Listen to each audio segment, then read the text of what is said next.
Renungan Pagi, Yesus Nama di Atas Segala Nama oleh Ellen G. White, 9 Maret 2024. Mari kita berdoa. Bapa kami yang di sorga, Allah pencipta langit dan bumi, laut dan segala isinya, Allah yang maha besar, maha kuasa, sumber segalanya, yang kami sembah selalu melalui anak-Mu yang tunggal, Yesus Kristus. Terpujilah Yesus, anak Allah yang maha tinggi, yang adalah kepala pekerja yang agung bagi kami.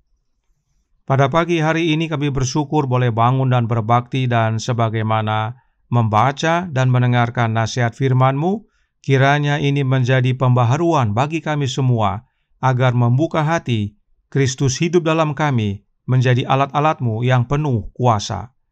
Beserta kami sepanjang perbaktian ini, kehendak-Mu yang jadi. Ampun kami akan dosa dan salah, karena kami berdoa hanya dalam nama anak Allah yang tunggal, Yesus Kristus, yang adalah Tuhan dan Juru Selamat kami. Amin. Renungan hari ini akan dibacakan oleh Saudara Misael Tambunan. Kepada Saudara Misael, kami persilahkan. Selamat pagi dan selamat sahabat. Renungan pagi kita tanggal 9 Maret 2024 berjudul Kepala Pekerja yang Agung. Ayat inti dikutip dari Yohanes 5 ayat 17. Demikian firman Tuhan. Tetapi ia berkata kepada mereka, Bapakku bekerja sampai sekarang, maka aku pun bekerja juga. Pria dan wanita membuat pekerjaan memajukan kebenaran 10 kali lebih sulit daripada yang seharusnya, dengan berupaya untuk memindahkan pekerjaan Allah dari tangannya ke dalam tangan mereka yang terbatas. Mereka berpikir bahwa mereka harus terus-menerus menciptakan sesuatu untuk membuat orang-orang melakukan hal-hal yang menurut mereka seharusnya dilakukan. Waktu yang dihabiskan justru membuat pekerjaan menjadi lebih rumit, karena kepala pekerja yang agung tidak dilibatkan dalam mengurus milik pusakanya sendiri. Laki-laki dan perempuan melakukan tugas untuk mengutak-atik cacat tabiat orang lain, dan hanya berhasil memperburuk cacat tersebut. Mereka sebaiknya membiarkan Allah melakukan pekerjaannya sendiri, karena Dia tidak menganggap mereka mampu membentuk kembali karakter. Yang mereka perlukan adalah dipenuhi dengan Roh Kristus. Jika mereka memegang kekuatannya, mereka akan berdamai dengannya. Maka mereka akan dengan adil berdamai dengan sesama pekerja. Semakin sedikit kelembutan dan kerendahan hati Kristus yang dimiliki manusia dalam roh dan karakternya, semakin dia melihat kesempurnaan dalam metodenya sendiri dan ketidaksempurnaan dalam metode orang lain. Keamanan kita satu-satunya adalah berjaga-jaga, berdoa, dan saling menasehati. Percaya bahwa Allah akan menjaga saudara-saudara kita sebagaimana juga diri kita sendiri. Karena Allah tidak membedakan orang. Allah akan bekerja bagi kita bila kita menjadi pelajar yang setia dan pelaku firman-Nya.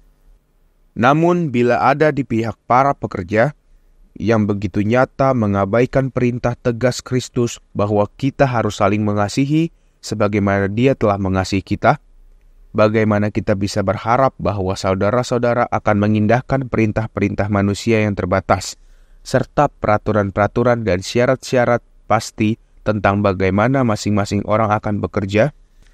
Hikmat yang diberikan kepada kita harus bersifat supranatural. Jika tidak, maka akan menjadi seperti tabib yang tidak dapat menyembuhkan, melainkan hanya membinasakan. Sebaiknya kita mencari Allah dengan segenap hati dan mengesampingkan kepentingan diri sendiri, karena kamu semua adalah saudara. Dikutip dari Testimonies to Ministers and Gospel Workers halaman 191 dan 192. Terima kasih. Terima kasih atas penatelanan Saudara Misael. Tuhan Yesus memberkati. Selamat pagi saudaraku dalam Tuhan. Selamat Sabat. Tentang bekerja, Roh Nubuat menasehatkan dalam The Review and Herald tanggal 10 Mei tahun 1887 paragraf 13. Sekarang, inilah hal yang penting kita pahami, bahwa ini bukanlah pekerjaan kita, melainkan pekerjaan Allah, dan kita hanyalah alat di tangannya untuk melaksanakannya. Kita ingin mencari Tuhan dengan segenap hati kita, dan Tuhan akan bekerja untuk kita. Roh Nubuat berkata bahwa pekerjaan tersebut adalah pekerjaan Allah. Namun yang perlu kita cari adalah Tuhan, sebab Tuhan yang akan bekerja untuk kita. Siapakah Allah dan siapakah Tuhan yang dimaksudkan? Allah yang dimaksudkan adalah Bapa, dan Tuhan yang dimaksudkan adalah Yesus.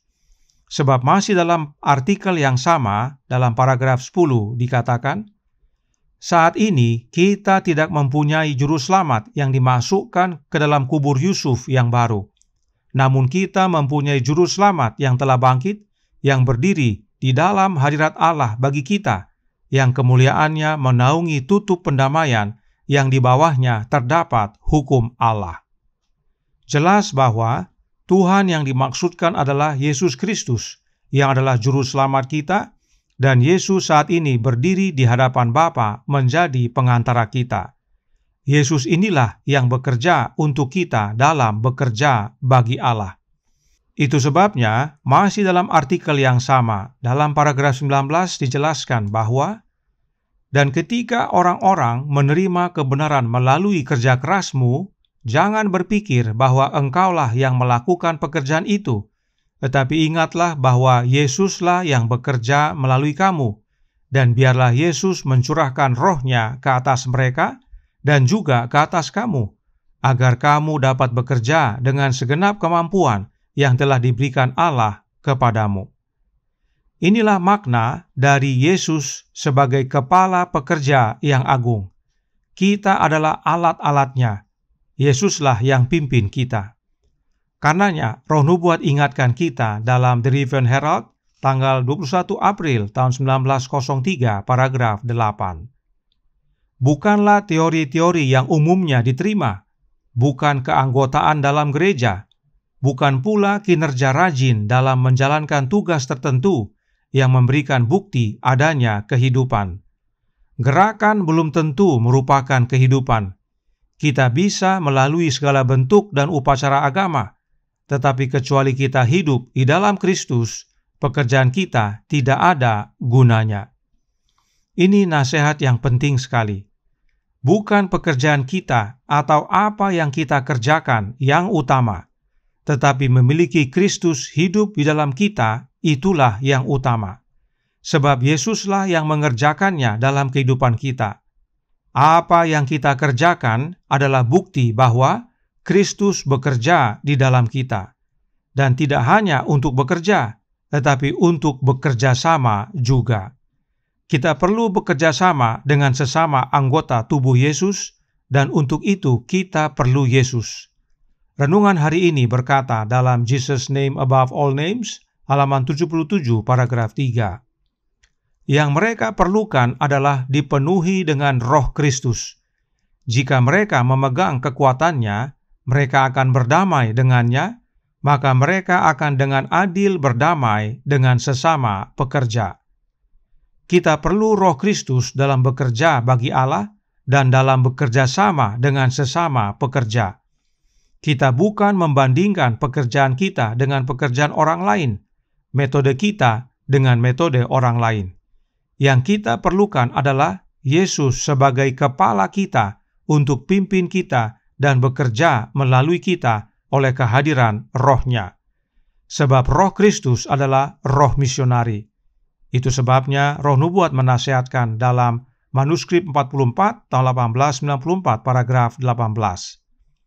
Daripada bekerja keras untuk menyiapkan peraturan dan ketentuan yang ditetapkan, lebih baik Anda berdoa dan menyerahkan keinginan dan cara Anda sendiri kepada Kristus.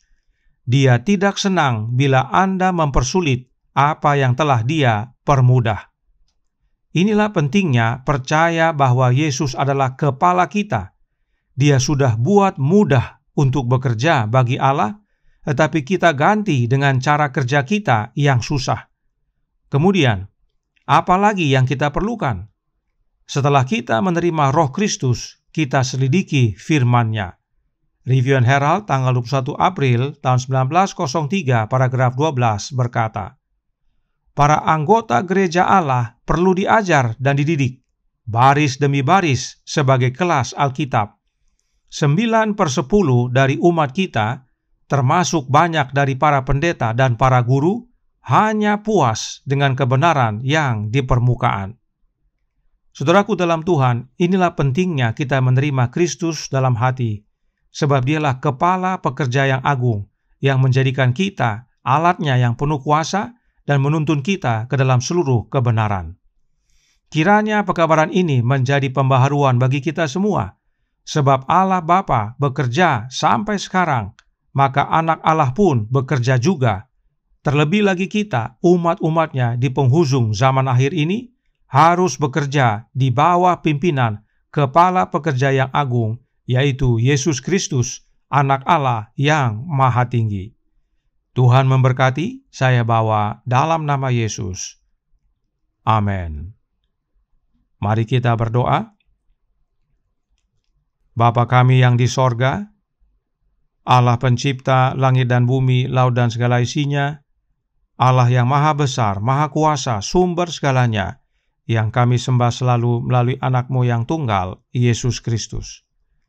Terima kasih atas nasihat yang penting dan menguatkan pada pagi hari ini. Kami bekerja bukan karena diri atau kemampuan kami. Kami bekerja bagi Engkau ya Bapa, karena kami mengizinkan Kristus mengerjakannya dalam hidup kami, yaitu oleh kehadiran Roh-Nya dalam hati ini. Karenanya tolong kami ya Bapa, curahkan Roh anak-Mu dalam hati ini, dan biarlah kami semua mau membuka hati agar Kristus masuk, berkuasa dan bekerja dalam hidup ini. Kami menjadi alat-alatnya untuk menjangkau banyak jiwa, sehingga banyak yang bertobat dan kembali kepadamu, ya Bapa. Beserta kami sepanjang hari ini kehendak-Mu yang jadi, ampun kami akan dosa dan salah, karena kami berdoa hanya dalam nama Anak Allah yang tunggal, Yesus Kristus, yang adalah Tuhan dan Juru Selamat kami. Amin.